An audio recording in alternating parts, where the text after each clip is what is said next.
Mas tá jóia, pessoal. Então, já é 1h31, né? Como o vídeo está sendo, nossa aula está sendo gravada, eu vou começar me identificando para ficar registrado, certo? Então, eu sou o professor Paulo Darnes, do Instituto Federal de São Paulo. Esta é uma aula síncrona do curso de Controle Digital. Bom, pessoal, acredito que a maior parte de vocês já me conhece, né? Aí na oitava fase já deve ter feito alguma cadeira de conversão comigo, né? Então eu vou começar mostrando aí como está a nossa disciplina tá organizada no Moodle. Então eu vou começar repartindo a minha tela com vocês. É só comentar, né, que vocês podem ir a qualquer momento que tiver alguma dúvida, vocês podem abrir o microfone, fazer perguntas. Às vezes, quando vocês escrevem no chat, eu demoro um pouquinho para ver, então eu posso atrasar um pouco na resposta, tá? Mas fiquem à vontade para fazer da forma que vocês quiserem e no momento que precisar, tá? Então eu vou compartilhar minha tela.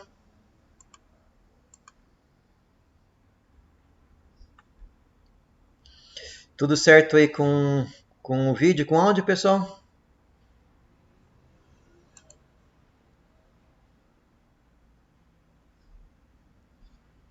Beleza, então. Vamos aqui para o Moodle. Então, a nossa disciplina no Moodle, né?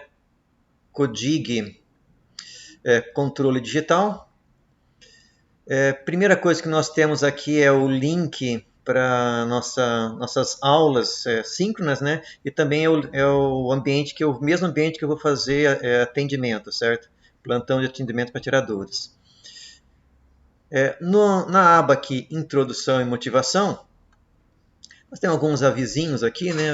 Que eu vou falar mais à frente. De novo, nós temos aqui o link para a aula síncrona, certo? Isso aqui é mais fácil, que é só digitar, né? Só apertar. A mensagem que eu já enviei para vocês ali pelo Swap, então tem uma cópia dela aqui. E os slides. Então eu sempre coloco os slides, deixa eu desabilitar aqui a edição, fica melhor. Eu sempre coloco uma cópia dos slides em PowerPoint e uma segunda cópia em PDF, certo? Eu coloco em PowerPoint porque eu tenho algumas animações que não aparecem no PDF. Então, se quiser ver as animações que tem no PowerPoint, é só acessar esses slides aqui, certo? Bom, vou abrir então os slides da introdução.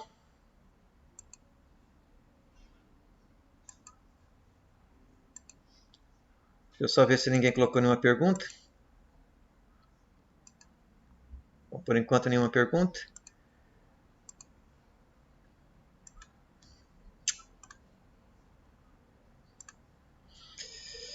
Então, controle digital, introdução.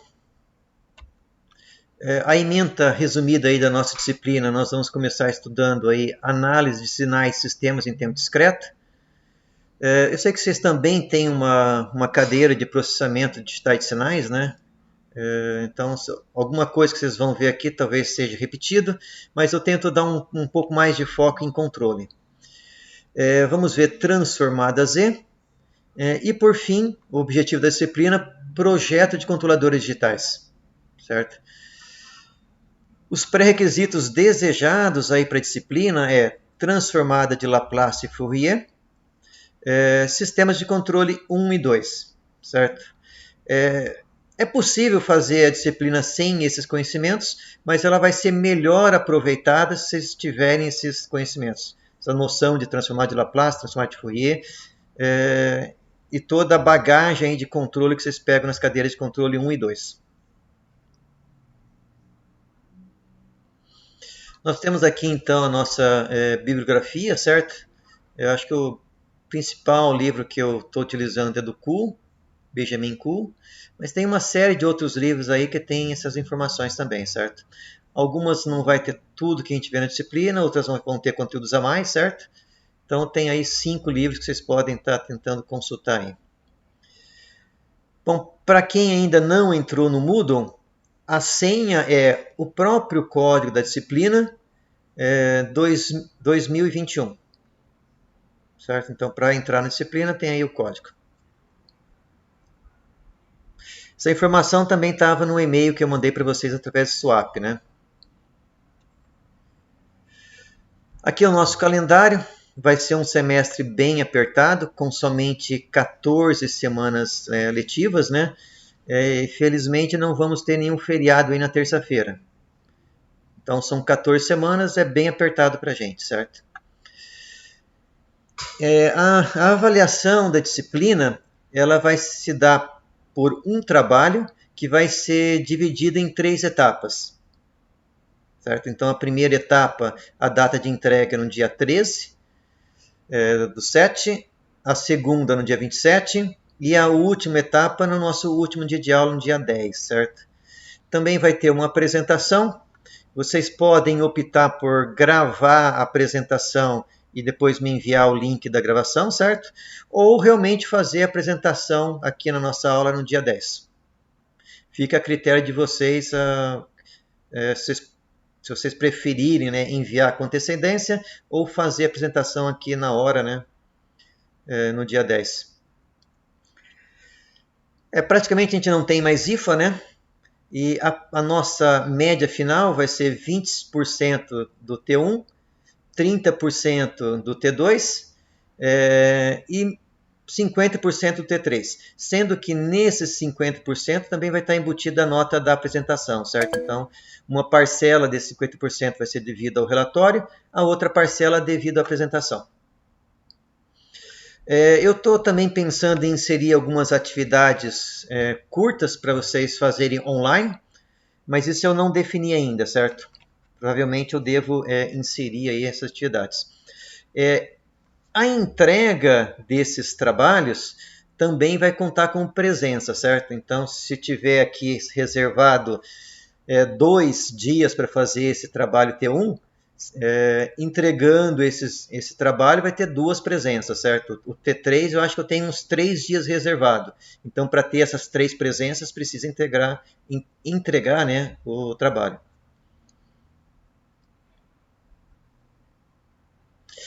E por último aqui uma previsão, né, do nosso cronograma aí ao longo do ano. Nós devemos alternar entre a aula síncrona e assíncrona, certo? Então hoje nós estamos tendo uma aula síncrona, semana que vem vai ser uma aula assíncrona. Então nesse dia vocês vão ter um vídeo já gravado para assistir. Eu vou estar disponível nesse mesmo endereço para plantão de dúvidas, certo? Então sempre que nós tivermos aula assíncrona, eu também vou estar online. Então eu praticamente vou estar online todos os dias da semana. Mais ou menos alternado, certo? Isso eu posso alterar essa sequência aqui devido a alguma...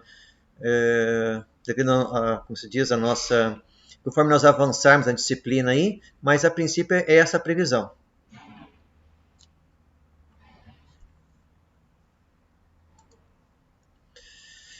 Nessa primeira parte, pessoal, está tudo tranquilo?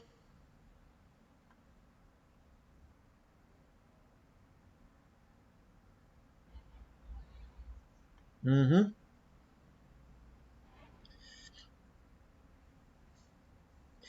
Na verdade, é que é um único trabalho, certo? Que vocês vão estar evoluindo ao longo dessas 3 etapas.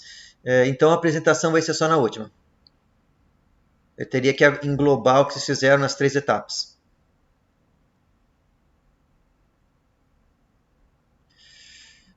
Praticamente não tem mais IFA, né? Porque o aluno que tiver as condições do IFA, pela nossa resolução agora, está aprovado, né?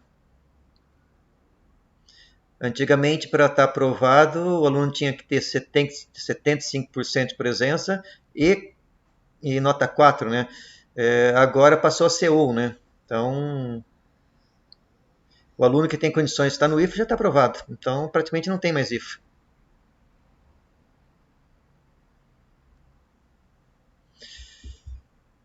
Eu também não sei se é bom ou se é ruim, certo? É o que está previsto em nossa legislação agora.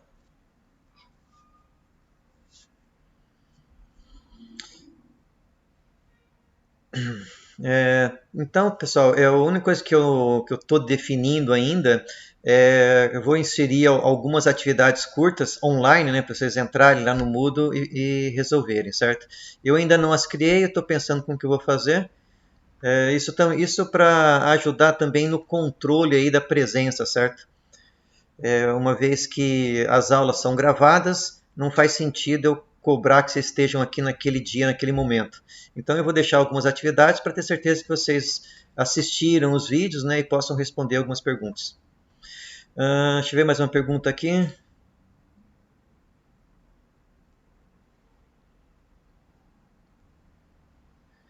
Sim, os trabalhos são uma sequência, certo? Vocês vão evoluindo aí ao longo do curso.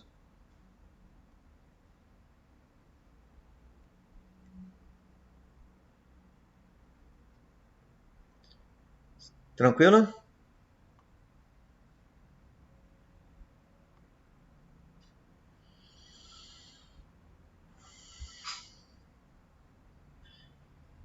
Mais alguma questão aí, pessoal, sobre essa mais parte de organização da disciplina? Tá, joia. Então nós vou aqui para o Moodle novamente, para mostrar como o material está organizado aqui na nossa próxima aba. Então na aba de sinais e sistemas discretos, a aba de controle digital ainda não está disponível para vocês, certo? Então clicando aqui na aba de sinais e sistemas discretos, de novo nós temos aqui o link, certo? Clicando aqui nós vamos para o ambiente do RNP, onde está sendo a nossa aula. E aqui de novo a previsão. Então, hoje, dia 11, uma aula síncrona. Semana que vem vai ser aula assíncrona e eu vou estar disponível para atendimento dos alunos. A princípio, nós vamos estar alternando, certo? Essa primeira etapa da disciplina, que nós estamos estudando sinais e sistemas discretos, a gente deve percorrer aí em 5 semanas. Aqui nós temos os slides novamente dessa parte da matéria. Então, esses slides são para 5 aulas. De novo, em PowerPoint e em PDF. Em PDF é mais fácil de imprimir, né? Em PowerPoint é melhor porque ele tem algumas animações que eu acho interessante. Na nossa aula de hoje, no dia 11, além desse vídeo da aula que nós estamos gravando, que depois eu vou colocar aqui embaixo, a nossa aula síncrona, né? Tem 2 vídeos que eu já gravei aí o ano passado, certo? Que são assíncronos, tem um conteúdo um pouco mais condensado, né? Então, se vocês quiserem assistir, podem ver o vídeo 1 e o vídeo 2, que trata do mesmo tema que nós estamos discutindo nessa aula. Se eu colocar alguma atividade para ser feita no dia da semana, eu vou colocar dentro da aula, certo? Na aula de hoje não vai ter nenhuma atividade extra, certo? Então, não vai ter nenhuma atividade para ser feita. Semana que vem, então, possivelmente eu insiro alguma atividade aqui. Na aula 2, dia 18, vocês têm 2 vídeos aqui também para estar assistindo, e eu devo inserir alguma atividade para vocês estarem resolvendo. Aqui nós temos de novo no dia 3, também tem vídeos, apesar de ser uma aula síncrona, certo? Dia 4, dia 5, então nós já temos aí os 5 primeiros dias disponíveis para vocês. Na sequência, tem informações aqui sobre trabalho e lista de exercício. Então aqui tem o roteiro da parte 1. É muito cedo para a gente conversar sobre ele ainda, certo? Então eu vou deixar de lado aí. Já tem aqui o link para entrega, né? E aqui tem 2 listas de exercícios sobre essa primeira parte, que a princípio é só para exercitar mesmo, certo? Por enquanto eu não estou cobrando a entrega de nenhum exercício. Indo aqui na sequência, tem alguns arquivos de simulação no MATLAB. São todos arquivos .m, exemplos, né? São exemplos que eu uso aqui na nossa aula, certo? Então, vocês têm a opção aí de estar baixando e estar rodando em casa, testando alguns exemplos aqui que nós temos. E por último, tem as aulas síncronas dos semestres anteriores, certo? Que eu deixei disponível. Então, dessa primeira parte da matéria, a aula 1, a aula 3 e a aula 5, né? Tem as aulas assíncronas do semestre passado. Do semestre retrasado, tem só uma aqui, que eu acho que tive algum problema com vídeos e acabou não ficando gravado. Então, é assim que está organizado aí o nosso material, certo, pessoal? Nós temos os slides, temos os vídeos e vamos estar alternando ali entre a aula síncrona e assíncrona. Tranquilo na organização? Alguma dúvida ali, pessoal?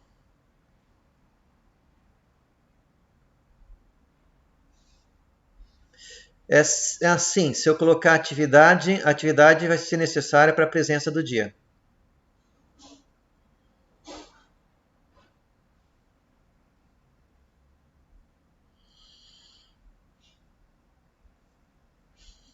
Mais alguma pergunta, pessoal? Se não tivermos pergunta, nós vamos entrar então na matéria do dia aí, de fato, né? Então vamos começar.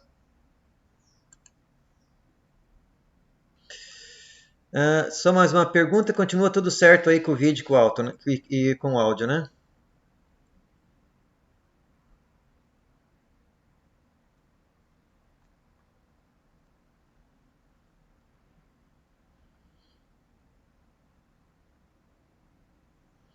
Alguém digitando? Ah, tá, boa pergunta. Eu esqueci de comentar, né? Eu acho que eu deixei. O trabalho vai ser em grupo de no máximo 4 alunos.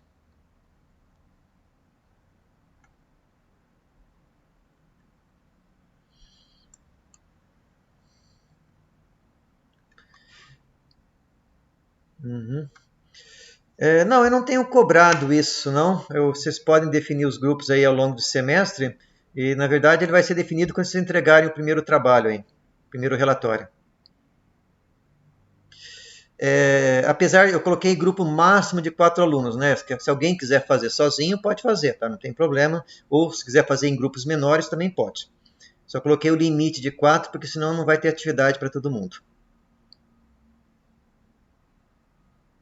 Uhum.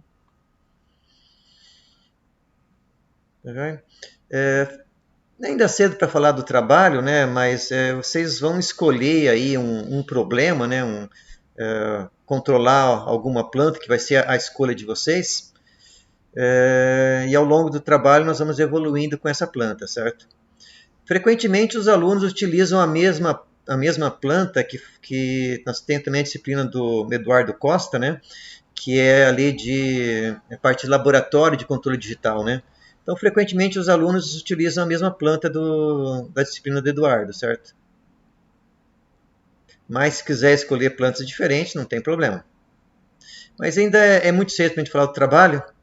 A gente vai discutir isso ao longo do semestre ainda. Tranquilo, pessoal? Podemos seguir em frente?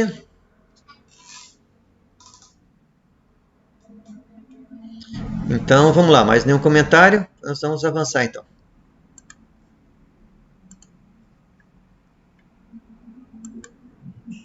Então, nossa primeira parte aí de controle digital. Na prática, nós vamos estudar sinais e sistemas discretos, com o objetivo de nos dar aí know-how para poder estudar controle digital. Nossa primeira aula. Bom, primeiro vamos tentar entender aí, comparar o que é um controle analógico, né, o controle contínuo, em comparação com o controle digital e o controle, podemos chamar de controle digital ou controle discreto, né? Então, em controle analógico, que foi estudado por vocês nas disciplinas de controle 1 e 2, vocês têm uma planta, essa planta tem uma saída aqui que se deseja controlar, essa saída é aplicada num sensor, que pode ou não ter uma função de transferência também. Em geral, a gente utiliza 1 aqui nessa realimentação, né, como se estivesse realmente lendo direto. Se compara com uma referência, obtém-se o erro e se aplica esse erro no controle, certo? Então, até agora vocês viram aí como projetar esse controlador analógico, certo? Vão ter uma saída, a ação de controle, que vai ser aplicada na planta.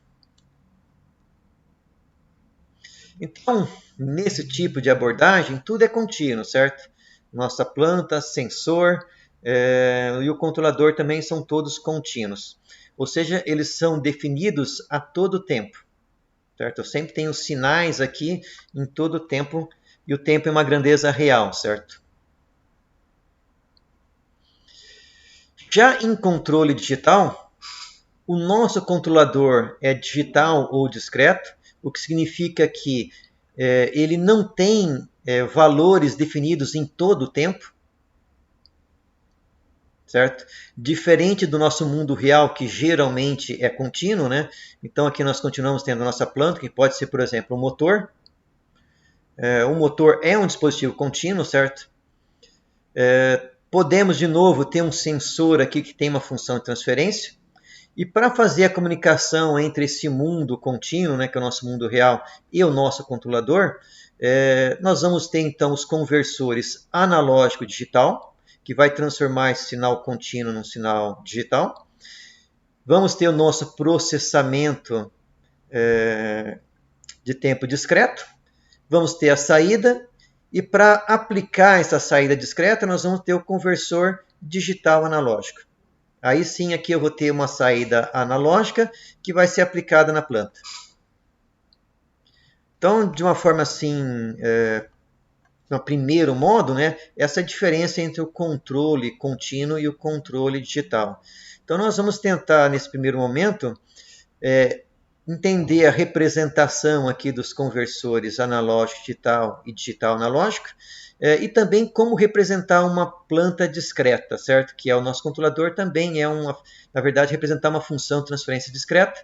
Em geral, para fazer isso, nós usamos a transformada Z, não usamos mais a transformada de Laplace em S, certo? Então, nós trabalhamos nesse chamado domínio Z.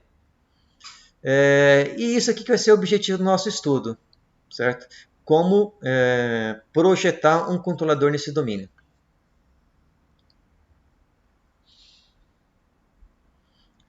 Então aqui, né, de um lado nós temos sistemas contínuos, do lado de cá nós temos sistema discreto.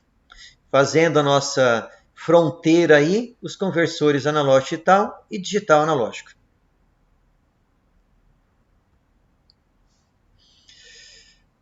Bom, o que é um controle analógico, né? Que na prática e nas disciplinas de controle, controle para a gente é chegar na função de transferência do controlador, certo?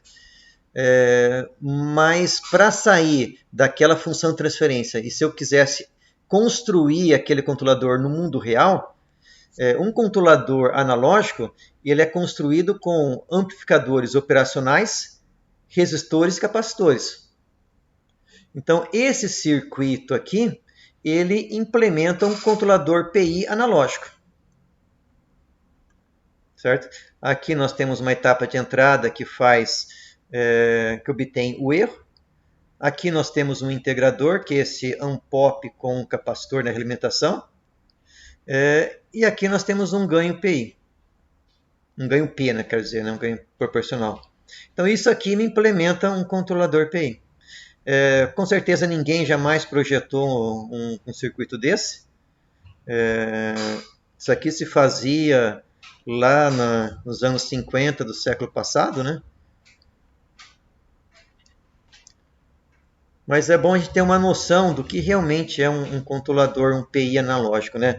Alguns softwares que nós temos hoje, né, vários desses softwares, LabVIEW e tal, a gente entra com os ganhos do PI analógico. E o próprio software se encarrega de gerar o controlador digital para a gente. Mas é importante a gente saber que o controlador digital, existem certos impactos nesse processo, certo? E ele, apesar desses softwares não mostrarem isso para quem está projetando, vocês têm que saber disso. Porque isso pode, inclusive, levar a que o nosso controlador fique instável. Mas nós vamos ver isso ao longo da disciplina, não se assustem ainda. Por curiosidade, né? Eu peguei aqui um livro bem antigo, né? Você pode ver que está bem amarelado, né? Aqui nós temos, então, o amplificador operacional, né? E as diversas operações que podem ser implementadas com ele, né? Então, amplificador não inversor, né? Amplificador inversor, seguidor, somatório. Então, tem uma série de funções que a gente pode implementar aí, né? Integrador, diferenciador, que nós podemos implementar aí com circuitos analógicos. De novo, isso aqui é mais por curiosidade, né? Não é objeto da nossa disciplina. É mais história, né, do que nós estudamos hoje. Bom, e um controlador digital, como ele é implementado, né? Um controlador digital ele vai ser implementado num processador digital. Aqui nós temos representação de um microprocessador, né? Então nós temos aqui a parte do hardware. Notem que a gente não elimina totalmente o mundo analógico, certo? Nós podemos ter circuitos aqui, um divisor de tensão com potenciômetro para entrar com um nível de referência num conversor analógico digital. Nós podemos ter o sinal do nosso sensor sendo filtrado e sendo amplificado para os mesmos níveis de tensão do conversor analógico digital. Então, note que a gente ainda tem aqui um pouco do mundo analógico, né? Vai ter um programa aqui dentro. Nós podemos ter também circuitos periféricos de reset, cristal. Então, tem uma série de circuitos que podem ser necessários. E a nossa saída vai ser num conversor digital analógico ou um circuito PWM, saída PWM. E é claro que essa saída aqui ainda vai ter que passar por algum circuito de potência para poder acionar uma carga, né? Dentro do processador, nós vamos ter um programa, certo? Então, esse programa vai ter uma etapa de inicialização, onde vocês vão definir variáveis, vão configurar os periféricos, né? Vocês já estudaram a disciplina ali de microprocessador, microcontrolador, né, na sexta fase. Então, vocês devem ter visto lá como programar, né, timers, programar PWMs ou outros periféricos, né, do processador que se faça necessário. Vocês vão inicializar os valores das variáveis, né, as variáveis de processamento com zero, algumas constantes aí com valores, né, e vai ter um loop infinito. A nossa rotina de controle, ela deve ficar dentro de uma interrupção, possivelmente gerada pelo timer ou pelo PWM, que seja executada periodicamente e que esse período seja constante e igual ao período de projeto. Ok? Basicamente, a nossa rotina de controle vai fazer o quê? Ela vai ler as entradas analógicas, ou as entradas aí, né, a nossa referência e a saída da nossa planta. Ela vai atualizar variáveis, calcular o erro e vai calcular a nossa saída. Vejam que a equação que implementa aqui um PI é uma série de produtos e somas, ou é um somatório de produtos, certo? Essa equação ela é chamada de equação a diferenças, e é ela que vai implementar o nosso PI discreto, ou PID, né, conforme o caso, ou mesmo outros tipos de controle. De novo, o que eu comentei para vocês, esses softwares tipo o LabVIEW, quando vocês entram com um PI ali, colocam os ganhos, eles não mostram isso aqui para vocês, certo? Mas quando o software é compilado, ele vai estar gerando uma rotina desse tipo. Por último, uma vez que eu calculei a saída do meu controle, eu vou pegar essa saída e vou jogar realmente para a saída, certo? Do processador. Isso então vai ser ou um conversor digital analógico ou vai ser uma porta PWM, que vai estar modulando o valor dessa variável.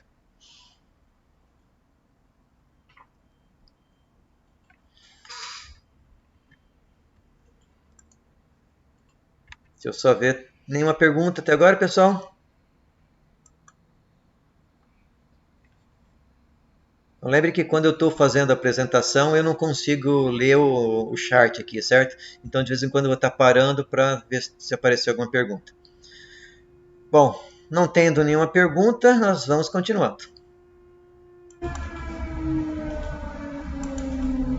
Bom, aqui nós temos então uma tabela que faz uma comparação aí entre as vantagens e desvantagens entre controle analógico e digital, certo? Bom, o primeiro item aí é a facilidade de projeto. Como vocês não estudaram controle digital ainda, a princípio o controle analógico ganha nesse quesito, certo? Você já tem alguma experiência em projeto de controle analógico, então ele sai com vantagem aqui, certo? Desempenho, ambos os controles podem atingir o mesmo desempenho. Próximo ponto, flexibilidade. Bom, aqui o controle digital começa a ganhar, certo? O controle digital é muito mais flexível, porque se eu precisar alterar alguma coisa no controle, basta eu alterar o valor de alguma constante do PI, eu já alterei o meu PI, certo? No controle analógico, não. Eu vou ter que ir lá fisicamente mudar algum resistor ou pelo menos ajustar um potenciômetro. Então eu tenho que ir fisicamente lá. No controle digital é possível até fazer isso de forma remota, né? Você pode ter o teu controlador comunicando ali com o supervisório e alguém a uma distância muito grande do controle pode mudar alguma constante no controle. Pode atualizar o controlador, certo? Então, em termos de flexibilidade, o controle digital é muito superior. Sensibilidade a ruído, a temperatura e componentes, né? O controle analógico ele é muito sensível a ruídos, então você precisa ter um controle com uma placa com bastante filtro, né? Bem construída para evitar ruído, né? Ele também é sensível à temperatura, por exemplo, resistores eles variam de valores com a temperatura e também de componentes. Eu posso ter projetado lá, eu quero um resistor que tenha 9.530 ohm. Eu vou lá numa tabela e não encontro um resistor com esse valor. Então eu vou acabar aproximando o valor do componente para o mais próximo na minha tabela, e isso isso vai levar a perda de performance e alguma consequência no controle, certo? O controle digital, uma vez que o sinal é digitalizado, ele praticamente ficou imune aí à sensibilidade a ruído, temperatura e também valores de componentes. Após a digitalização, ele praticamente é imune a essas questões. Bom, complexidade da lei de controle. Controle analógico basicamente se resume ali a PID, controle de atraso e avanço de fase, certo? Controle digital é possível se implementar coisas muito mais complexas, certo? Hoje nós temos controle preditivo, tem controle fuzzy, tem uma série de tipos de controle que podem ser implementados em controladores digitais, que tem uma complexidade muito maior, certo? Então é possível aqui em controle digital ter uma gama muito maior e complexa de controladores. E por último, incorporar funções, certo? O nosso controle digital, como ele é um computador, né, um processador, vocês podem incorporar outras funções além dos controles em si. Ele pode estar se autocalibrando, ele pode ter embutido proteções. É possível você também ter comunicação com o sistema supervisório, o nosso controle está passando informações de performance, né, do controlador. Então é possível incorporar muito mais funções além de somente o controle. Certo? É claro que num processador cuja função é fazer o controle, o que é mais prioritário é o controle, certo? Você não pode ter um sistema lá, um processador, que pare de fazer o controle para mandar a informação para o supervisório. Quando ele vai voltar para o controle, o motor já explodiu, né? Então, a prioridade, é claro, tem que ser o controle. Bom, tudo isso aí para fazer uma primeira comparação, né, entre controlador analógico e controlador digital. E para informar, né, para a gente ver que hoje em dia só existe controlador digital, né? Em muitos casos, o sistema digital ele esconde de você essas questões. Você vai lá num controlador, digita o ganho PI, né, o ganho P, o ganho integral, o ganho derivativo, e muitas vezes você não fica sabendo, ou o sistema esconde que por trás daquilo, na verdade, tem um sistema discreto. Mas na prática, hoje em dia, só existe controlador discreto, certo? Controlador contínuo, ninguém faz mais. Eu duvido que qualquer um de vocês conheça alguém que já projetou um PI analógico e que foi lá e implementou em Unpop, certo? Esse controlador. Então isso praticamente não existe mais. Hoje em dia, controle discreto praticamente domina, certo? Bom, vamos dar uma olhada agora, fazer uma comparação sobre as abordagens de projeto, certo? Então, até agora, se vocês aprenderam aí o projeto clássico nos controles 1 e 2, né? Eu acho que vocês devem estar tendo nesse semestre também a disciplina de controle 3, né?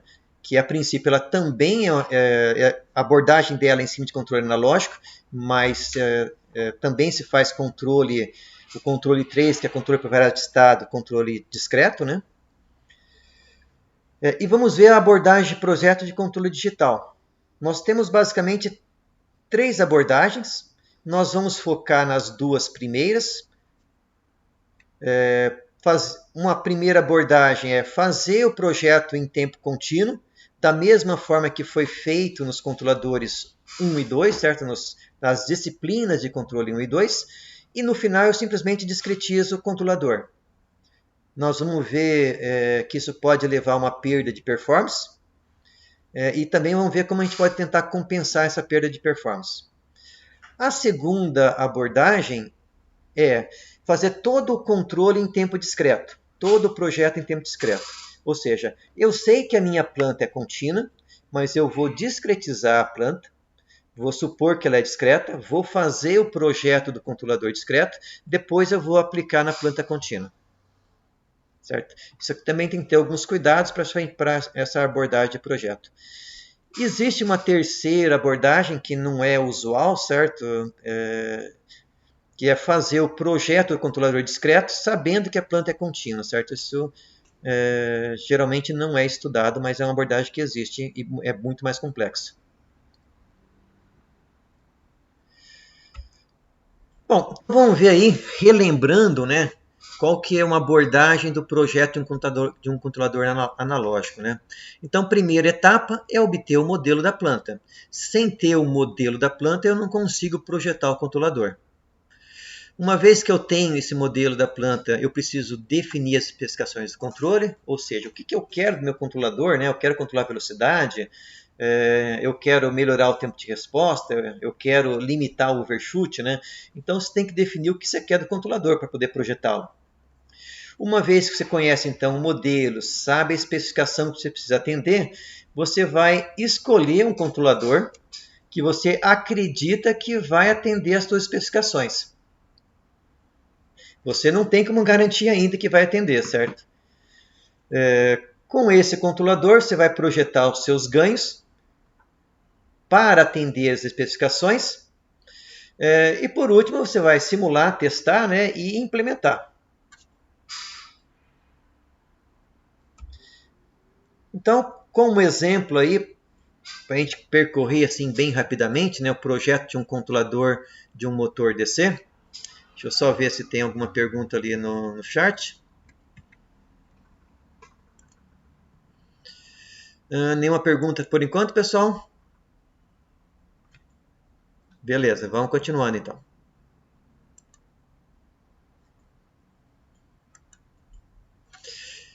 Então, de novo, né? Vamos ver quais seriam as etapas aí do projeto de um computador analógico. Então, eu peguei como exemplo controle de velocidade de um motor DC.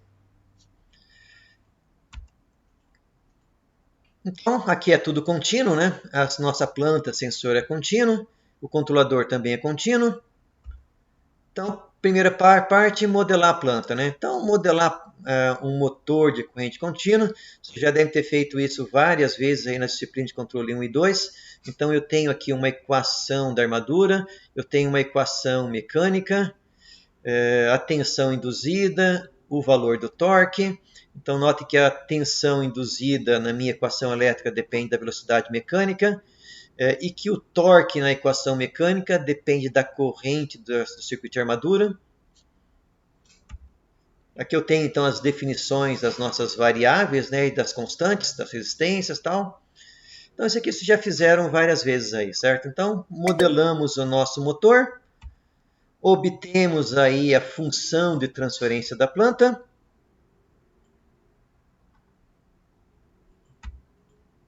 Uma vez, próximo passo, definir as especificações. Como exemplo aqui, né, eu quero um erro nulo em regime permanente. eu quero um sobresinal máximo de 20%, e eu quero que o tempo de acomodação seja de 125% comparado com malha aberta. Eu acredito que um controlador PI seja suficiente para atender essas especificações. Então aqui eu tenho a função de transferência do controlador PI. O que me resta agora é ajustar as constantes de ganho proporcional integral que atendam esse sistema em malha fechada. Bom, entre as diversas ferramentas que vocês viram aí em controle 1 e 2, uma ferramenta é o local das raízes, certo? Então, eu obtenho aqui a minha função de transferência do sistema em malha fechada, né? Isso aqui é outra coisa que você já deve ter feito, deve estar cansado já de fazer, né? Vou ter aqui, então, um numerador e um denominador. E eu sei que se eu alocar os meus polos do sistema em uma dada região, eu vou atender o amortecimento, eu vou atender o tempo de resposta, eu vou ter um sistema estável. Então, eu tenho que ajustar essas constantes, Kp e Ki, de tal forma que eu consiga alocar os polos da minha equação característica numa dada região aqui, certo? Então, isso é uma ferramenta aí que devem ter trabalhado já em controle, né? Controle 1 e 2. Bom, uma vez que eu obtive esse Kp e Ki, geralmente aqui acabou o problema, né? Na verdade, se eu fosse realmente implementar um controlador analógico, agora eu preciso montar o circuito, certo? Então eu sei que eu tenho aqui o Kp e o Ki. Eu posso expressar o Ki em função de Kp, né? Aí eu vou ter então que obter o valor do Ti, desse tempo de integração. Eu tenho aqui um circuito que faz o somatório. Eu tenho um circuito que faz o PI. Como isso é muito antigo, essas soluções todas já foram feitas, certo? Então, como eu tenho aí duas constantes aí para ajustar, né?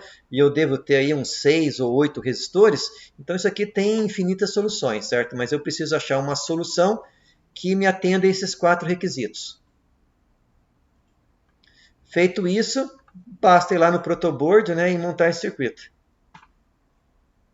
Aí eu teria realmente implementado um controlador analógico, um PI analógico.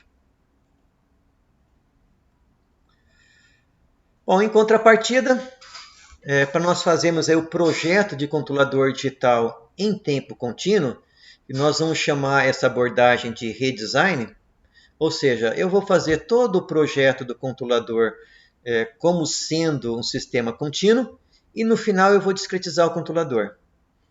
Então as primeiras abordagens são muito parecidas, certo?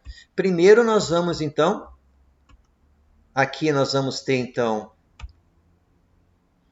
como nós vamos fazer o projeto supondo o controlador contínuo, eu posso, para tentar melhorar a performance do projeto, inserir na minha planta a dinâmica do conversor digital analógico, certo? Nós vamos ver que se a frequência de amostragem for muito alta, eu posso desprezar essa dinâmica do conversor digital analógico. Isso é que acontece na maior parte dos projetos, certo? Quando a minha frequência de amostragem é muito alta, essa dinâmica do controlador digital analógico, ela praticamente não influencia, certo?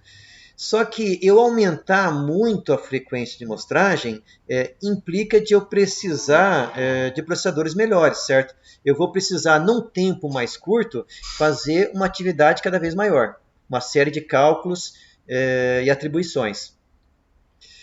Então tem um custo aumentar demais a frequência de amostragem, certo? Pode parecer uma vantagem, se quando eu aumento a frequência de amostragem, a dinâmica do meu controlador não fica relevante, por que não aumentar, né? Porque você vai ter que pagar mais caro. Aí vocês podem perguntar, vale a pena pagar mais caro? Depende do custo do produto, certo? Se você está projetando o controle, por exemplo, de uma máquina de lavar, eu vou te falar que o custo do controlador é muito relevante. Se você está fazendo um controlador para um avião a jato, para um caça, o custo do processador ali é irrelevante, certo? Então, O quanto você vai poder pagar mais ou não pelo teu controlador, para você aumentar a frequência dele, depende do tipo de sistema que você está trabalhando. Mas vamos seguindo em frente. Passado esse comentário, então se eu quiser melhorar a performance do meu controlador nesse tipo de projeto, é recomendável nós incorporarmos à nossa planta a dinâmica do conversor digital analógico. Então eu tenho agora uma nova planta que incorpora aquela dinâmica. Mas ainda eu estou supondo que tudo é contínuo, certo? Como a gente conhece bem o projeto de controlador contínuo, é uma abordagem mais fácil. Agora então eu tenho aqui a função de transferência do motor, que nós já vimos, continua sendo a mesma. Eu tenho aqui uma função de transferência aproximada para o conversor digital analógico. Vou agrupar as duas e ter uma nova função de transferência. Vou manter as mesmas especificações e vou tentar implementar de novo um controlador PI, certo? Bom, uma coisa que aconteceu nesse processo é que o meu conversor analógico, digital analógico, ele inseriu mais um polo no sistema. Então, a ordem aqui do meu denominador aumentou. Para que a gente coloque todos os nossos polos nessa região onde eu consigo atender as especificações que eu preciso, o grau de dificuldade vai aumentar um pouco, certo? Porque agora, em vez de ter 3 polos para esse sistema, eu tenho 4. Mas, de novo, eu vou tentar ajustar os ganhos KP e KI para colocar todos os meus polos dentro dessa região que vai me atender a minha especificação do controlador. Bom, uma vez então que eu obtive o meu KP e o KI, então agora eu tenho o meu controlador em S contínuo, nós vamos então pegar esse controlador e vamos discretizar. Certo? Então aqui nós vamos aplicar a transformada Z e nós vamos obter então agora nosso controlador não mais em S, mas em Z. O próximo passo é obter a equação de diferenças. Assim como nós podíamos, a partir de uma equação diferencial, obter a equação em S e vice-versa, aqui é a mesma coisa. A partir dessa função de transferência em Z, nós podemos obter o que a gente chama de uma equação a diferenças, certo? Então, essa equação de diferenças é uma série de somas, ou melhor, é um somatório de produtos. Então, aqui eu tenho um produto de 2 variáveis, mais uma soma, produto de mais 2 variáveis, mais uma soma, e aqui mais uma soma, certo? Então, essa equação a diferenças, ela me implementa um PI discreto.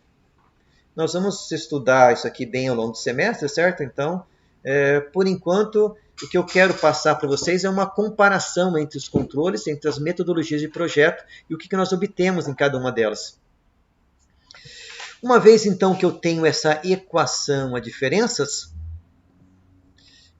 como, em geral, o período de amostragem é constante, eu posso suprimir esse período e ele vai estar implícito, certo? Eu sei que essa rotina de controle, ela roda nesse período de amostragem, certo? Bom, tenho a minha equação de diferenças, eu preciso agora definir o hardware e software, certo?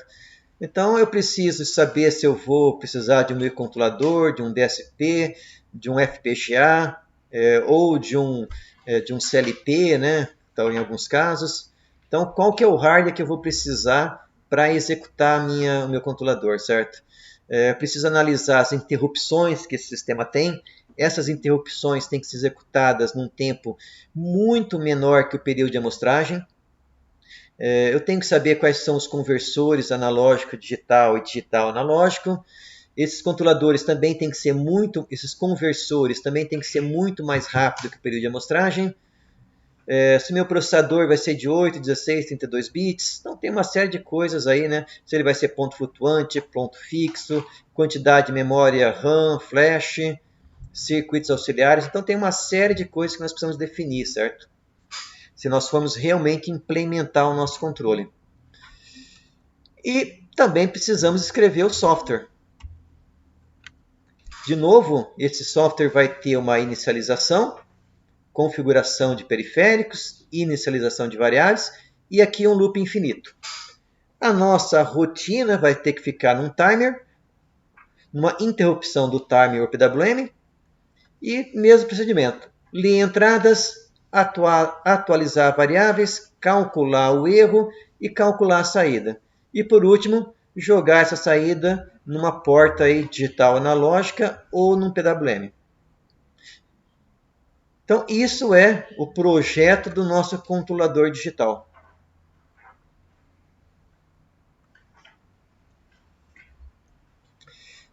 Bom, então essa metodologia de redesign, ela tem uma grande vantagem de facilidade de projeto, certo? Mas mesmo incorporando a dinâmica ali do conversor digital analógico, vocês devem ver no slide que eu coloquei que era uma função aproximada, certo?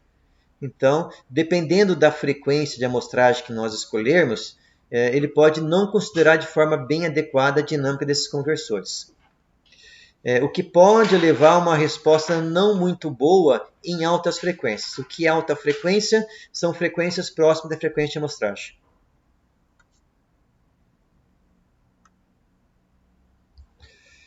Bom, a segunda metodologia... Ah, tá, mais um comentário aqui, né? Nesse tipo de metodologia de projeto, o limite de performance para o nosso controlador digital é o próprio controlador analógico, certo? Então, nesse tipo de projeto, eu não vou ter uma performance no controle digital que seja melhor do que o analógico. Então, essa é mais uma desvantagem aí dessa metodologia, certo? Agora sim, vamos ver como que seria um projeto de controlador em tempo discreto. Certo? Então agora, primeira coisa que nós vamos fazer nessa abordagem vai ser, após modelar a planta, vai ser discretizá-la. Certo? Então na primeira abordagem, nós fizemos todo o projeto em tempo contínuo. E só no final eu discretizei. Nessa abordagem nós vamos fazer o inverso. Nós vamos logo de cara discretizar a planta e fazer todo o projeto em tempo discreto. Então, agora então, o que nós vamos fazer? Nós vamos discretizar a planta e o sensor também, se tiver uma função de transferência para o sensor, nós vamos discretizar. Então, nós vamos supor nessa abordagem de projeto que tudo é discreto. Então, o nosso controlador é como o nosso controlador enxerga de fato a planta, certo? O nosso controlador enxerga a planta como sendo discreta.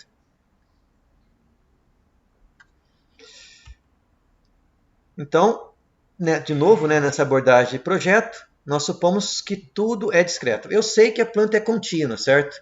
Mas para fazer essa abordagem, como é difícil eu misturar ferramentas contínuas com ferramentas discretas, então eu vou tornar tudo discreto.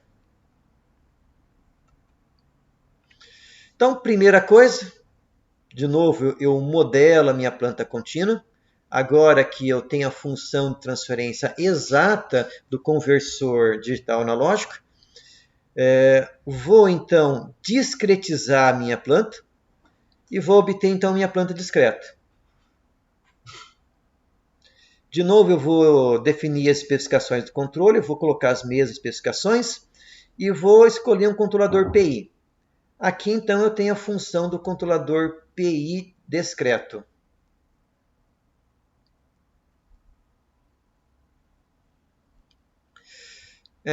Eu posso aplicar novamente a abordagem de posicionamento dos polos, certo? Só que agora eu não estou mais no plano S, eu estou no plano Z. O lugar das raízes aí do plano Z, ele tem interpretação diferente do plano S, certo? Mas existe uma certa região que, se eu conseguir posicionar os polos do meu sistema, da minha equação característica do sistema discreto, eu vou atender as especificações. Então, o que eu preciso agora? Determinar esse beta 1 e beta 0, de tal forma que eu consiga posicionar os polos do meu sistema em malha fechada. Bom, uma vez então que eu tenho aqui esse beta 1 e beta 0, fica fácil chegar na equação a diferenças. Então eu chego aqui de novo na equação a diferenças. E agora a etapa é a mesma, certo? Definir o hardware e definir o software, né? Implementar o software para implementar esse PI discreto. Então, na primeira abordagem, eu fiz todo o projeto contínuo e discretizei o controlador. Nesta segunda abordagem, eu fiz de cara, eu discretizo a planta, faço todo o projeto discreto. Meu controlador final é discreto mesmo, então eu já tenho o controlador que eu preciso. Basta então fazer a definição aí do hardware e do software. Então, nessa abordagem, ele considera melhor a dinâmica dos conversores digital analógico e analógico digital. Não considera bem a dinâmica da planta, então é preciso muito cuidado na escolha do período de amostragem. Se eu não escolher bem o período de amostragem, pode acontecer oscilações entre as amostras, certo? Que nós só vamos descobrir quando for aplicar o controlador na planta analógica. Esse método eu diria que é mais usado aí para fazer projeto de controlador digital, certo? E obtém bons resultados.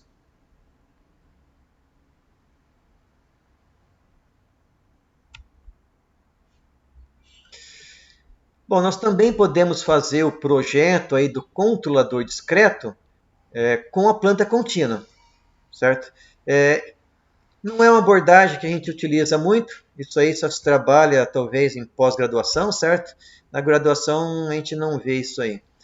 E é difícil, inclusive, de ver isso na pós-graduação, certo? Mas é uma abordagem que existe, está na bibliografia.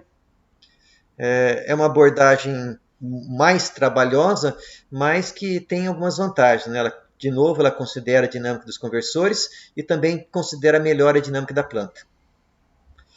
E desvantagem é que é um projeto bem complexo.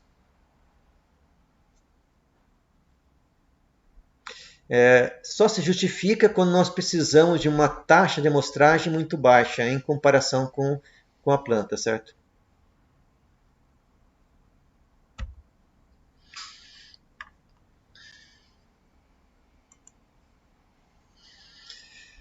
Bom, pessoal, até aqui nosso objetivo foi dar uma visão geral da nossa disciplina, certo?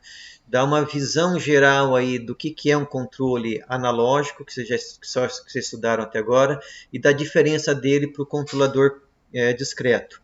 E também ter uma noção das metodologias de projeto de controlador discreto e no que elas se diferenciam das metodologias do controle analógico, certo?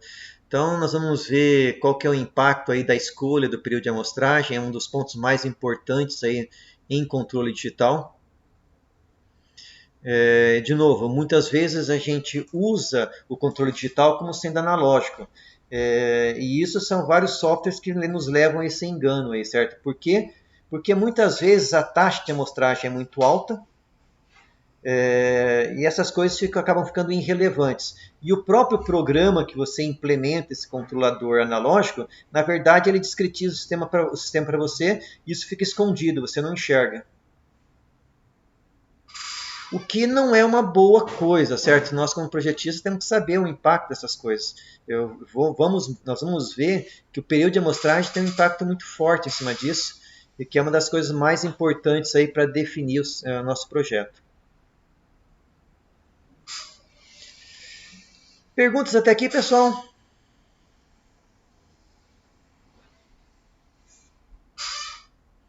Ok, sem perguntas, então, em resumo, o que nós vimos até aqui foi para situar qual que é a abordagem, né, o que nós vamos estudar nessa disciplina e fazer essas comparações. Vai ser desafiador sim, mas é uma disciplina muito, muito boa. É uma disciplina gostosa de trabalhar, a gente chega bastante resultado, certo? É desafiador, mas é interessante. Opa, o Davi caiu, ficou offline. Bom, Vamos então começar a tentar entender o que é um sinal amostrado, né? Então aqui nós temos um sinal contínuo. Esse sinal é um seno que tem o período aí de 1 segundo, ou seja, uma frequência de 1 Hz. Se eu tentar amostrar esse sinal de 1 Hz com uma frequência de 100 Hz, ou seja, em um período eu vou ter 100 amostras, ou seja, a cada passo aqui de 10 milissegundos eu tenho uma nova amostra. Então, quando eu olho esse sinal amostrado, ele é muito parecido com o seno contínuo, né? Tem pouca diferença aqui entre esse sinal amostrado e o sinal contínuo. Quando eu começo a reduzir a frequência de amostragem, então aqui eu baixei a frequência de amostragem para 50 Hz, vocês notem que os meus pontos começaram a ficar mais espaçados. Certo? Vou reduzir um pouco mais, vou reduzir a frequência de amostragem para 25 Hz. Então notem que cada vez mais os pontos vão ficando mais espaçados, né? Mas eu ainda consigo identificar bem aqui um seno, né? Vamos baixar para 10 Hz. Bom, com 10 Hz amostrando um sinal de 1 Hz, eu já começo a ter dúvida se isso aqui é um seno, certo? Isso aqui podia muito bem ser um trapézio. Pelo menos no visual, né? Isso aqui podia muito bem ser um trapézio. Então, com esse sinal de 1 Hz, fazendo a amostragem dele em 10 Hz, eu já começo a perder informação do meu sinal.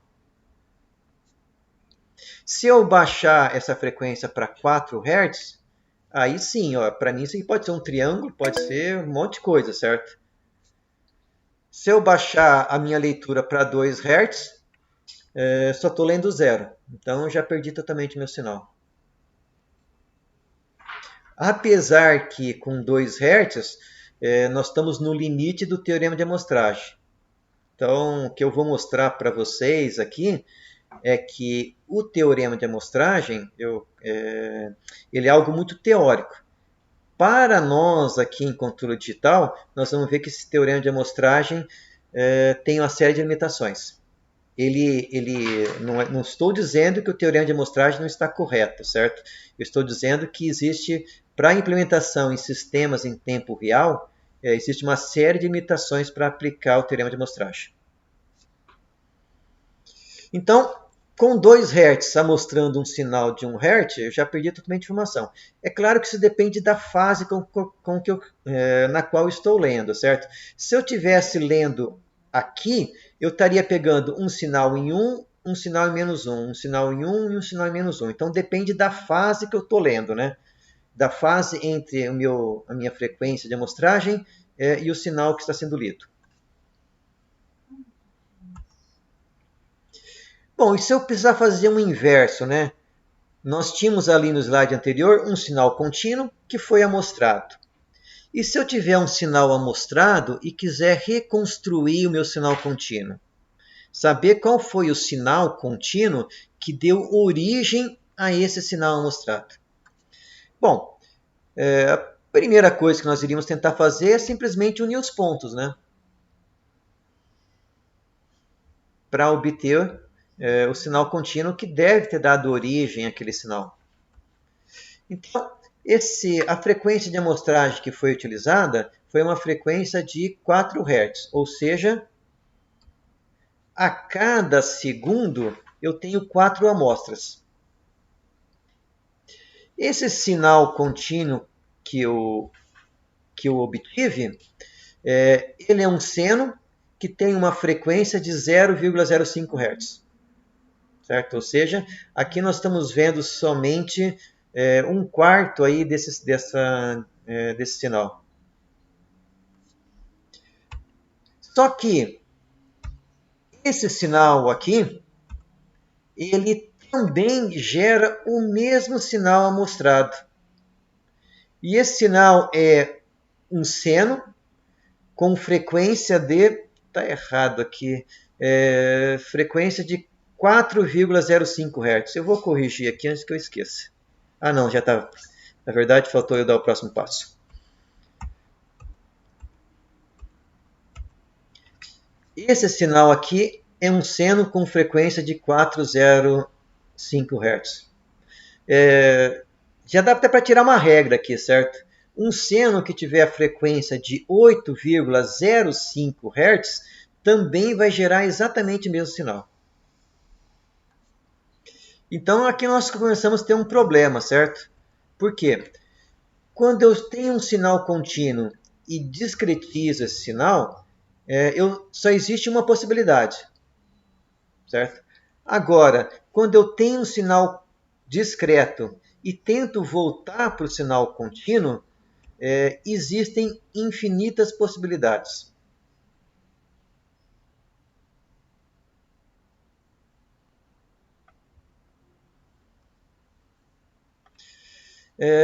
Depois, se vocês pegarem a simulação no MATLAB que está lá no Moodle, simulação 01, vocês podem lá mexer um pouco nisso, certo? Então, tem o programa que fez essas amostragens está lá. Vocês podem mexer no período de amostragem, no período do sinal, e vocês vão ver algumas coisas interessantes que podem acontecer aí. Certo? Então, fica disponível para vocês darem uma olhada lá nesse programa no MATLAB.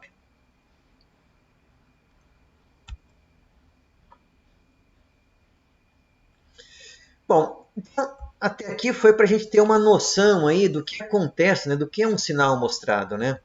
Então, um sinal amostrado, uma coisa que a gente tem que ter em mente, é que é um sinal que ele não está definido a todo tempo, certo? Então, ele só é definido em períodos, no instante múltiplo do período de amostragem. Então, a diferença aqui do tempo entre dois pontos é o período de amostragem. E o nosso sinal só está definido nesses valores. Entre as amostras, ele é totalmente indefinido, certo? Ele não existe. Não existe sinal. Então, isso é um sinal amostrado. Diferente, né, de um sinal contínuo, que ele existe, né, em qualquer tempo aqui.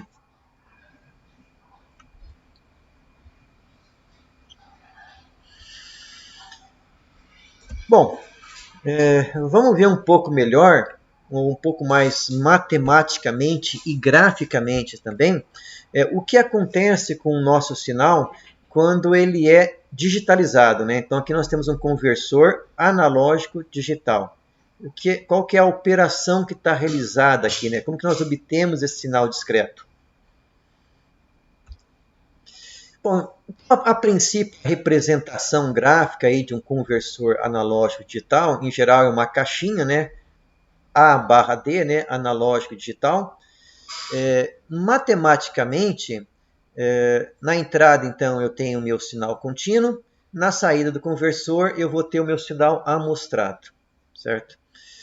Eu estou representando aqui o asterístico para o sinal amostrado, porque nessa representação, o sinal ainda é definido entre as amostras. Ele é definido como zero entre as amostras. Então, ele não é totalmente ainda digital, certo? Matematicamente, eu tenho então meu sinal contínuo e eu vou fazer o produto, né, ou a convolução com um trem de pulsos. O que é um trem de pulsos, né? Bom, um pulso unitário é a função que tem o valor 1 em 0 e valor 0 para qualquer tempo diferente de 0. Então, ele é um pulso unitário aqui na origem. A função trem de pulsos são pulsos em múltiplo do nosso período de amostragem. Então, em 0 eu tenho um pulso, em TS eu tenho outro pulso, 2 TS e assim sucessivamente. Essa função trem de pulsos ela pode ser representada por um somatório que vai de menos infinito até mais infinito, da minha função impulso, deslocada sempre nesse K aqui. Então, para cada valor de K, existe somente um ponto em que isso aqui é diferente de zero. certo? Então, essa função somatória aqui desses trens de pulso deslocados, né, ela implementa essa figura que é o nosso trem de pulsos. Então, se eu pegar o meu sinal contínuo e fizer uma convolução no tempo, na verdade não é convolução, é produto. Produto no tempo com esse trem de pulsos. Então, sinal contínuo, função trem de pulsos no tempo. Isso vai então me dar o meu sinal amostrado. A minha função contínua ela não depende de K, certo? Então eu posso jogá-la para dentro do somatório ou não.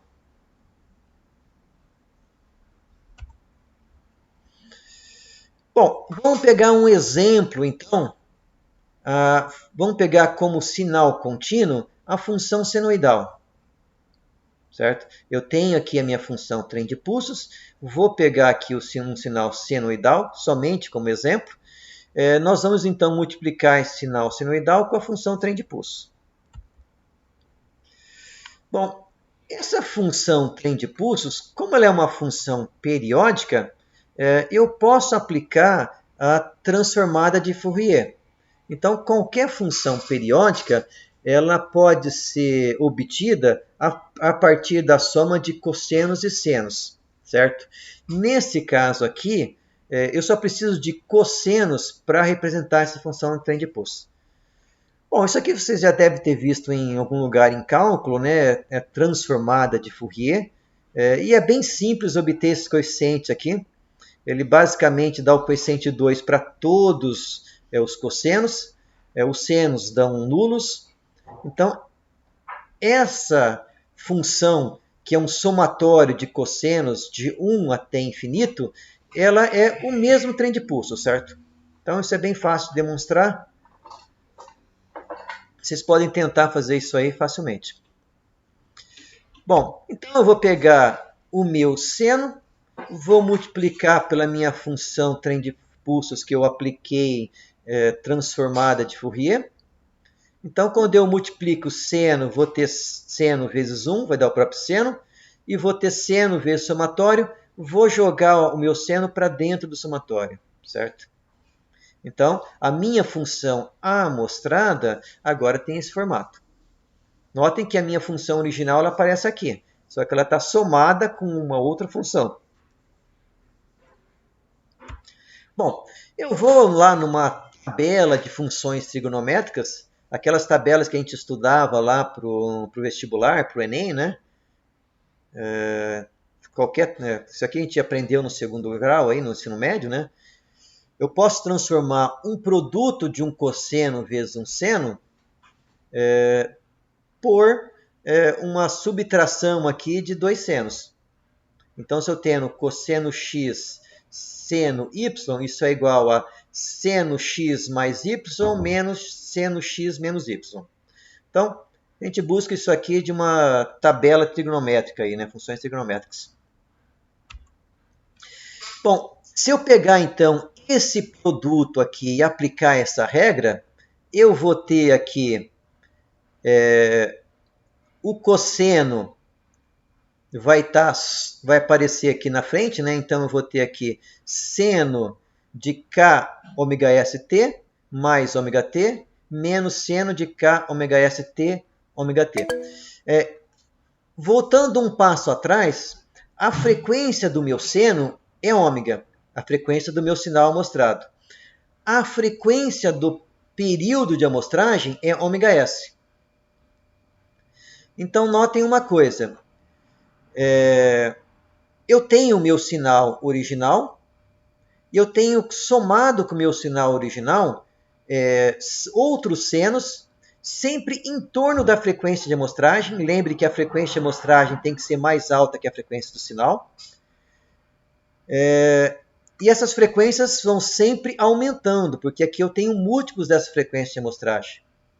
Então, se eu quiser obter o meu sinal original, eu preciso dar um jeito de filtrar essas frequências mais altas.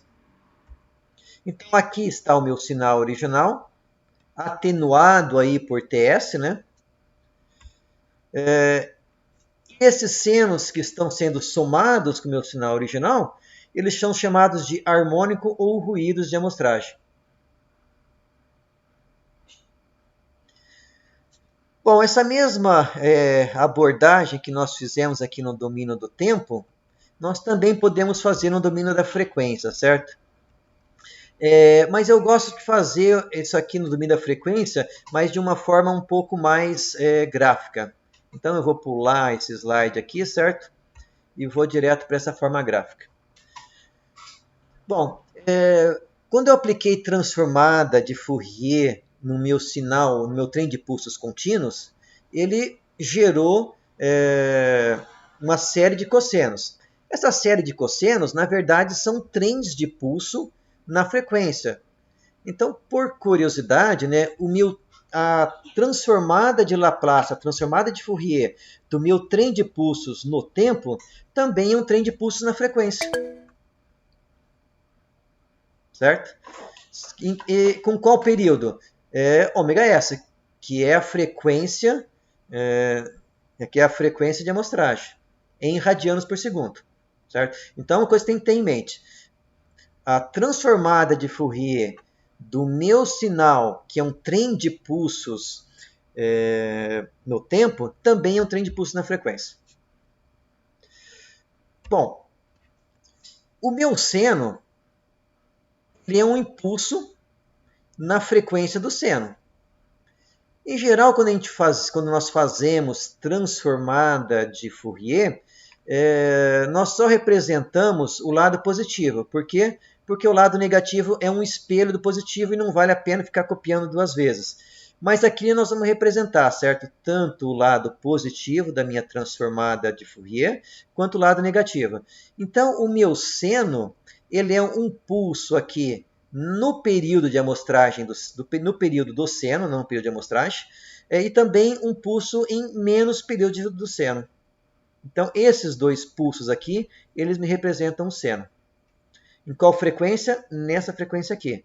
E notem que eu escolhi uma frequência de amostragem maior do que a frequência do sinal.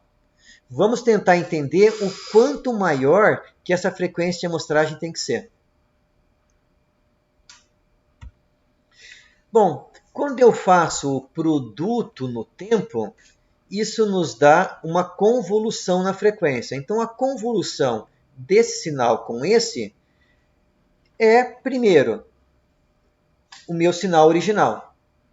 Segundo, aparecem réplicas do meu sinal original em torno da frequência de amostragem. É exatamente aqueles senos do slide anterior. Então, notem que aqui eu tenho o meu sinal.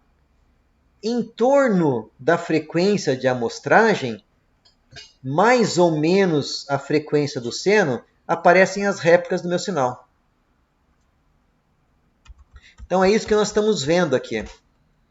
Quando eu amostro um sinal, eu obtenho o próprio sinal e obtenho também réplicas desse sinal, sempre em torno de múltiplos da frequência de amostragem, tanto positivo quanto negativo. Agora vamos tentar mexer na relação entre a frequência do sinal e a frequência de amostragem. E vamos tentar ver o que acontece. Então, esse sinal nós já mostramos, né? Quando eu amostro esse sinal, então aparecem réplicas em torno do período de amostragem. Se eu aumentar a frequência do sinal, pegar um sinal com uma frequência mais alta, os meus múltiplos também se afastam em torno dos múltiplos da frequência de amostragem. Então, notem que esse sinal aqui ele se afastou, né? Eu aumentei a frequência do seno. Os meus harmônicos também se afastaram aqui, né, em torno da frequência de amostragem. Se o meu sinal tiver uma frequência maior do que metade da frequência de amostragem, o que vai acontecer é que o meu harmônico de amostragem vai ficar menor que a frequência do meu sinal. Quando eu tentar filtrar o meu sinal para obter o sinal original. Então eu mostrei, agora eu quero obter de volta o meu sinal original. Enquanto a minha frequência do sinal for menor do que a metade da frequência de amostragem, não tem problema.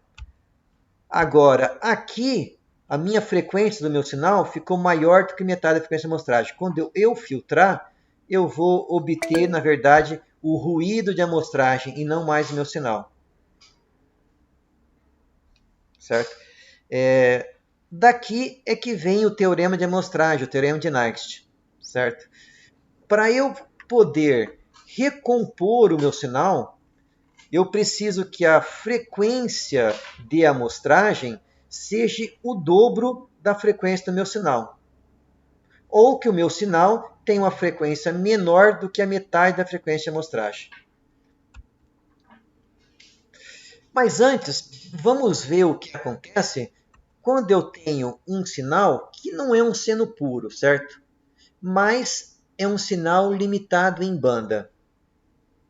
Eu representei meu sinal limitado em banda por um triângulo, certo? Somente porque é mais fácil desenhar.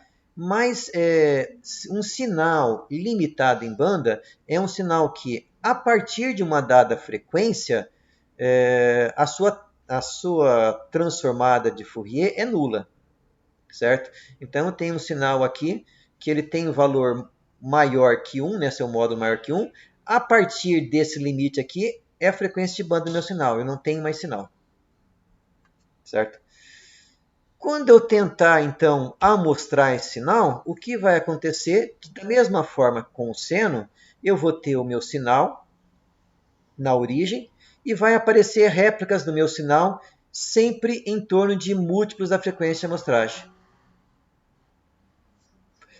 Vamos ver o que acontece agora quando eu vou mexer nessa frequência de banda. Então eu tenho aqui o meu sinal original.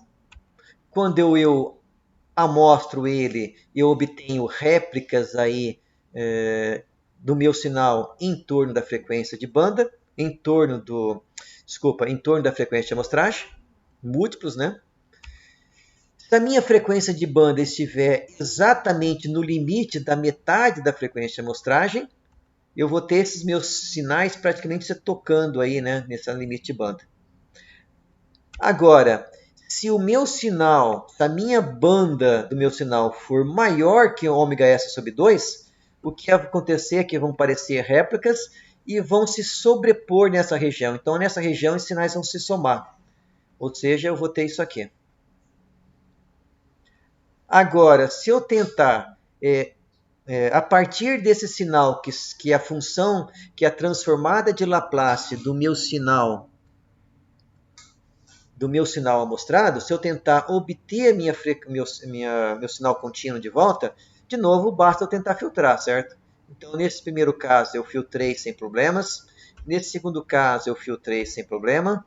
Nesse caso, eu filtrei e pronto. De novo, eu não obtive exatamente o meu sinal original, certo? Eu tenho distorções, principalmente nas altas frequências. Então, agora sim, formalmente, né, o teorema de Nyquist, ou teorema de amostragem, ele nos diz o seguinte: se eu tenho um sinal que é limitado em banda, e o que é um sinal limitado em banda?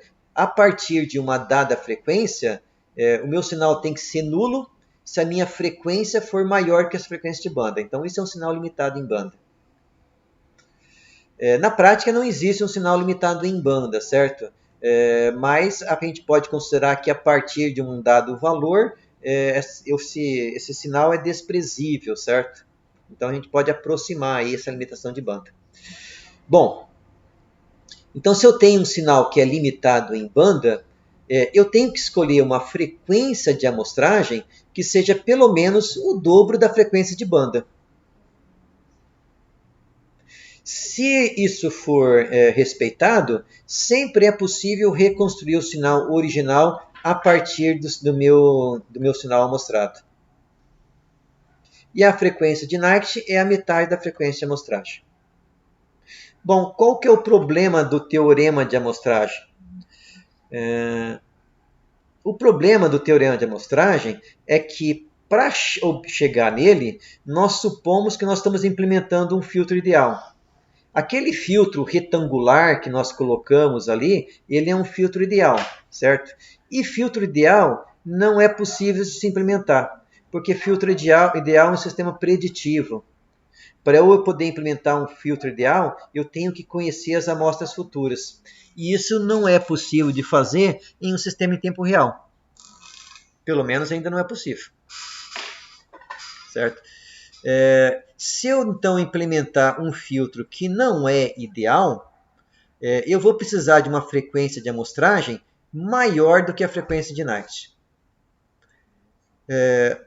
A prática aí nos diz o seguinte, que se eu usar uma frequência de amostragem muito alta, eu vou estar superdimensionando o controlador. Se eu tentar usar uma frequência de amostragem baixa, devido ao fato de eu não conseguir implementar filtro ideal, eu vou começar a ter interferência do ruído de amostragem. Eu não vou conseguir filtrar totalmente o ruído de amostragem, ele vai interferir, eu vou acabar obtendo um sinal que não era o que eu queria. O que nos dá uma boa relação custo-benefício é usar uma frequência de amostragem de 10 a 20 vezes maior que a frequência de banda. Usar uma frequência de 10 vezes, na minha prática aí na disciplina, nos trabalhos que os alunos têm feito, é meio difícil, certo? Dá um melhor resultado próximo aí dos 20. Mas na bibliografia a gente encontra aí de 10 a 20 vezes.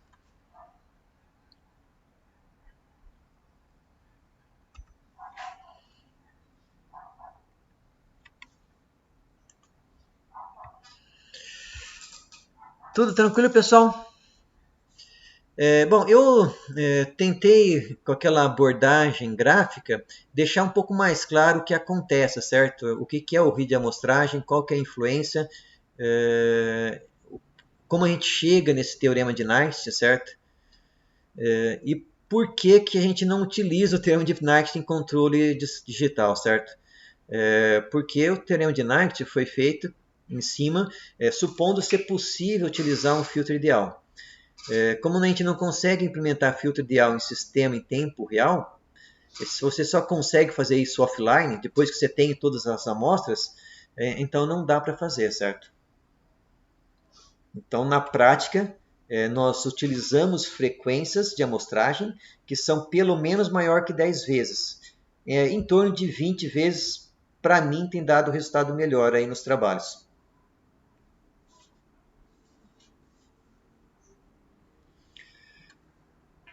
Uma pergunta até aqui, pessoal?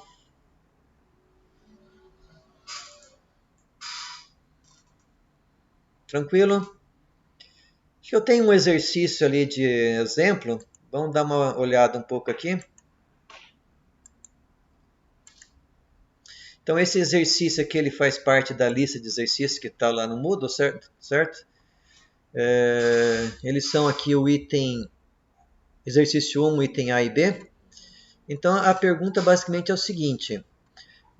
Eu tenho um sinal aqui, que ele é um seno, né, que tem amplitude 10, seno de 10t, e eu quero amostrar esse sinal com 50 Hz.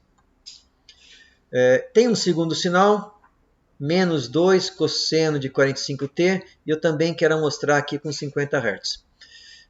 Primeira pergunta é qual a frequência de Nernst desses sinais aqui, certo? E quais seriam os harmônicos de amostragem utilizando esta frequência aqui? Bom, a primeira coisa que nós temos que pensar é o seguinte, utilizar a mesma unidade, certo? Porque essa frequência do seno, ela está em radianos por segundo.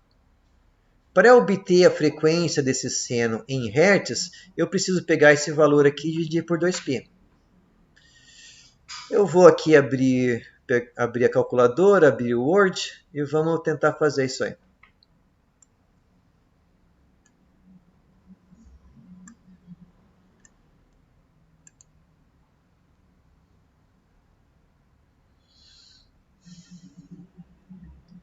Cadê a calculadora?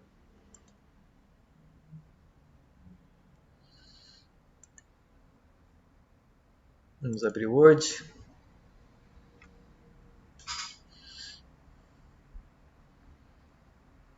Na falta de lousa, a gente usa o Word, né?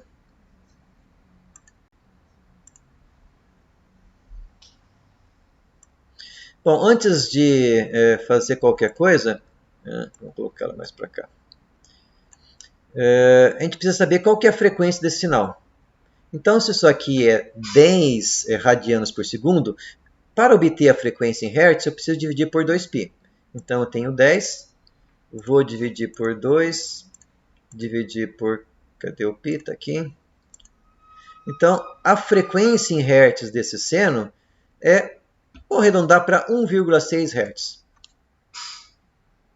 1,6 Hz.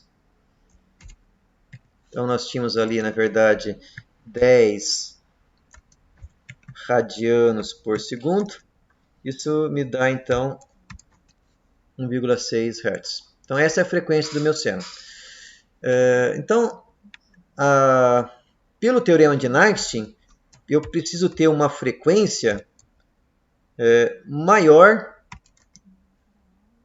que o dobro disso aí. Seria, então, 3,2 Hz. Essa é a menor frequência que eu deveria ter para poder amostrar esse sinal, segundo o teorema de Einstein, certo?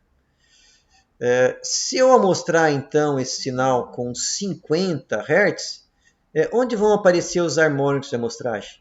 Nós sabemos que os harmônicos aparecem em múltiplos em torno da frequência de amostragem.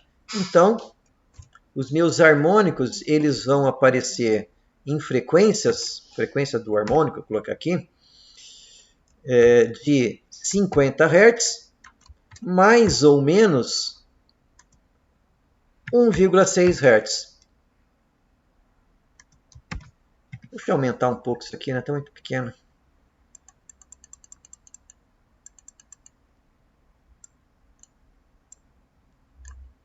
Certo? Ou o primeiro harmônico, vou chamar aqui de harmônico 1, vai ser então, se eu não errar o cálculo, 48,4 Hz. O próximo harmônico vai ser igual a 51,6. Bom, eu também vou ter outros harmônicos, certo? O próximo harmônico de amostragem... Opa, não era aqui. O próximo harmônico de amostragem vai estar em 2 vezes a frequência de amostragem, ou seja, o F3 vai estar em menos 1,6. Então, ele vai estar em 98,4 Hz. O próximo, o F4, vai estar em 100 Hz, 101, né? 0,6 Hz. Então, sempre em torno da minha frequência, de múltiplos da minha frequência de amostragem, mais ou menos a frequência do meu sinal, vai aparecer esses meus harmônicos de amostragem. Certo? Então, isso aqui é para o primeiro problema, né? o item B. Né? Então, o item 1B. 1A, quero dizer. 1A. Para o item 1B,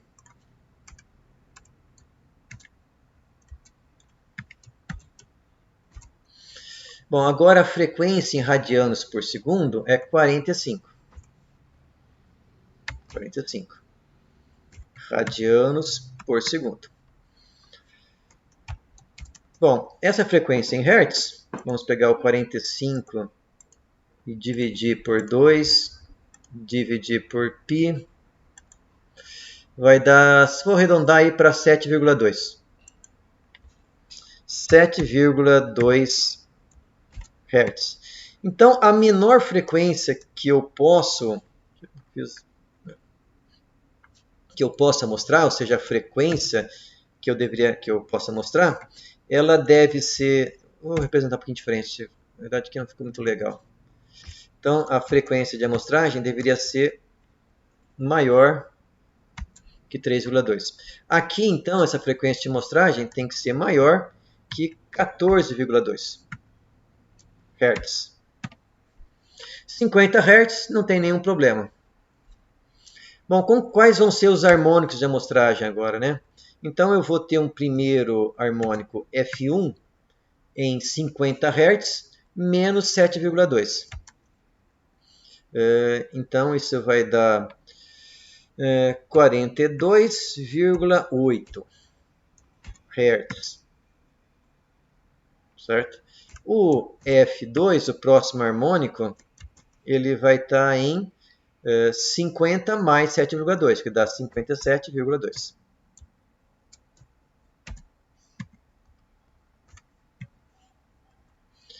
O F3, 100, que é 2 vezes a frequência de amostragem, menos 7,2, que vai dar então 92,8.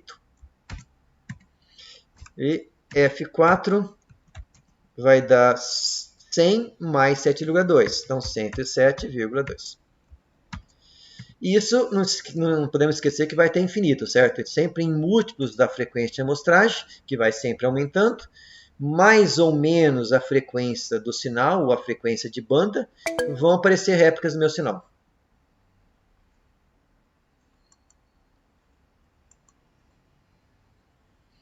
Aqui eu acho que foi só esses dois exercícios que eu coloquei.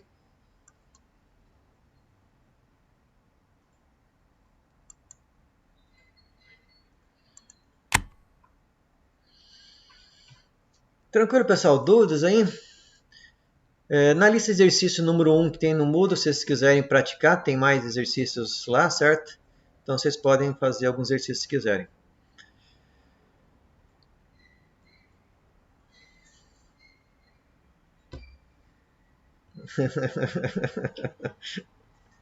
Tá joia.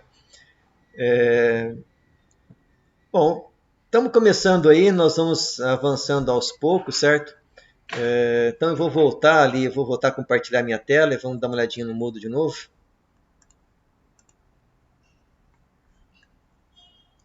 Para relembrar aqui, né?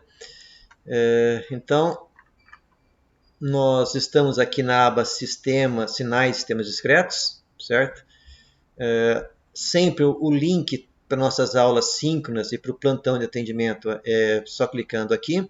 É o que está também escrito aqui em cima, certo? Vai ser sempre o mesmo endereço. Nós temos aqui no Moodle, então, os slides, certo? No formato do PowerPoint em PDF. De novo, o formato do PowerPoint por causa das animações, certo? Eu acho que é melhor para a gente estudar. Mas o formato PDF é melhor para imprimir, né? Então tem os dois formatos aí para vocês escolherem como querem visualizar. Essa foi a nossa aula de hoje. Ela está sendo gravada, então mais tarde eu vou inserir aqui o link para essa aula síncrona. Mas tem duas aulas que com o mesmo conteúdo, né? Está nesses dois vídeos aqui, certo?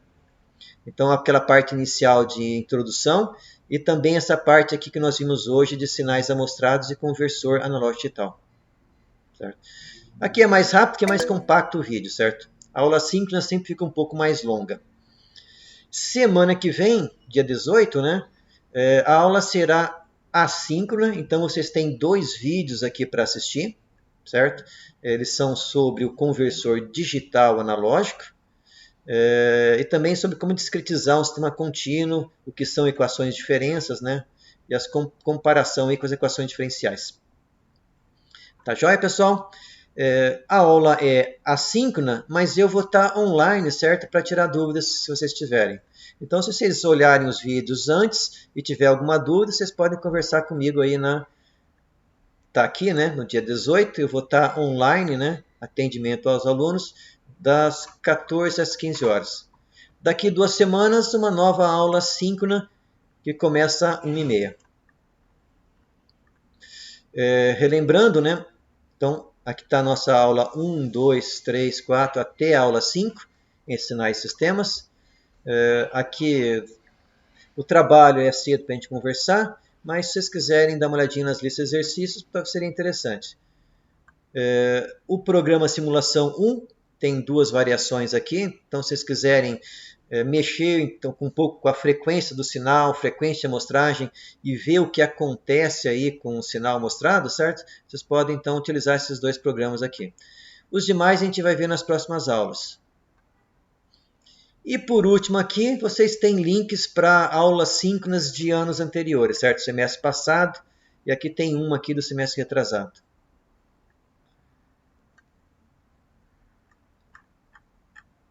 Tá ok? Então esse é o material que está no Moodle, nessa aba de sinais de sistema discreto que nós estamos estudando agora.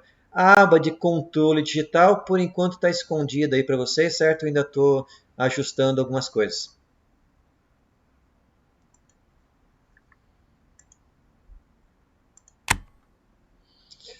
Deixa eu ver uma pergunta aqui.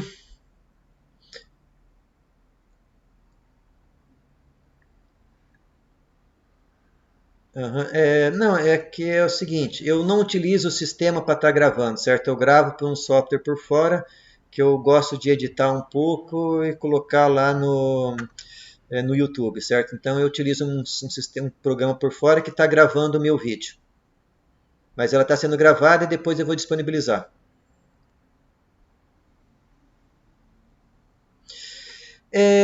Eu tenho a impressão que o Octave utiliza alguns comandos diferentes, tá? Então, se você tentar rodar, talvez dê erro, certo?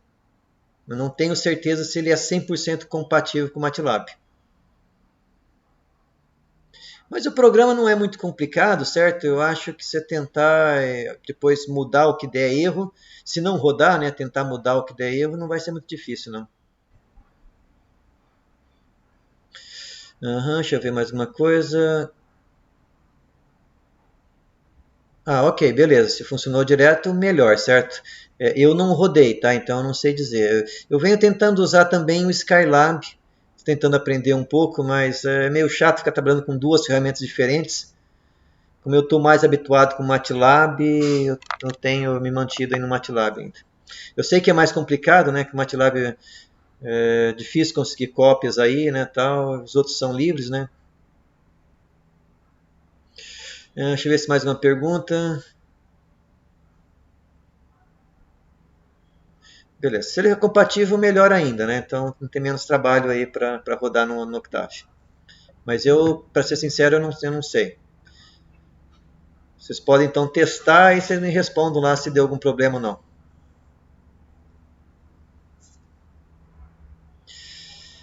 Mais dúvidas, pessoal? Que que eu tinha para nossa aula de hoje era isso aí, certo? Se tiver mais alguma dúvida. Bom, se não, então eu estou encerrando aí a nossa aula, certo? Quem quiser, tiver alguma dúvida, pode me encontrar aí na semana que vem, nesse mesmo endereço, né? Entre as 2 e 3 horas da tarde.